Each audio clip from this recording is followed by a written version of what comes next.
നമ്മുടെ മക്കളുടെയും കുടുംബത്തിൻ്റെയും സുരക്ഷയാണല്ലോ നമുക്ക് ഏറ്റവും പ്രധാനം. നമ്മളിപ്പോൾ പരിശുദ്ധമായ ശഅബാൻ മാസത്തിലൂടെയാണല്ലോ കടന്നുപോകുന്നത്.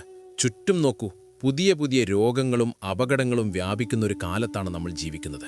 ഈ സമയത്ത് നമുക്കും നമ്മുടെ കുടുംബത്തിനും ആരുടെ കാവലാണുള്ളത്? പ്രത്യേകിച്ച് നമ്മുടെ മക്കൾ സ്കൂളിലും മറ്റും പോകുമ്പോൾ മാതാപിതാക്കളായ നമുക്ക് വലിയ പേടിയാണ്. അതുപോലെ നമ്മുടെ ജീവിത പങ്കാളി, അത് ഭർത്താവാവട്ടെ ഭാര്യയാവട്ടെ, അവർക്കും അള്ളാഹുവിൻ്റെ സുരക്ഷയുണ്ടായേ തീരൂ. അതിനായി അള്ളാഹുവിലേക്ക് പൂർണ്ണമായി തവക്കുൽ ചെയ്യുക എന്നത് മാത്രമാണ് വഴി.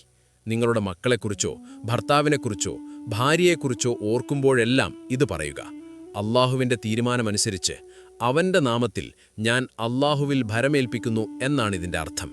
ഇത് പതിവാക്കിയാൽ അള്ളാഹുവിൻ്റെ വലിയൊരു സുരക്ഷാവലയം നമുക്ക് ചുറ്റുമുണ്ടാകും. അള്ളാഹു നമ്മുടെ കുടുംബത്തെ എല്ലാ ആപത്തുകളിൽ നിന്നും കാത്തുരക്ഷിക്കട്ടെ. ഈ കാലഘട്ടത്തിൽ എല്ലാ കുടുംബങ്ങൾക്കും ഈ അറിവ് ഉപകാരപ്പെടും. അതുകൊണ്ട് ഈ വീഡിയോ പരമാവധി ഷെയർ ചെയ്യുക. ഉപകാരപ്രദമായ ഇത്തരം വീഡിയോകൾക്കായി ഈ പേജ് ഫോളോ, സബ്സ്ക്രൈബ് ചെയ്യാൻ മറക്കല്ലേ.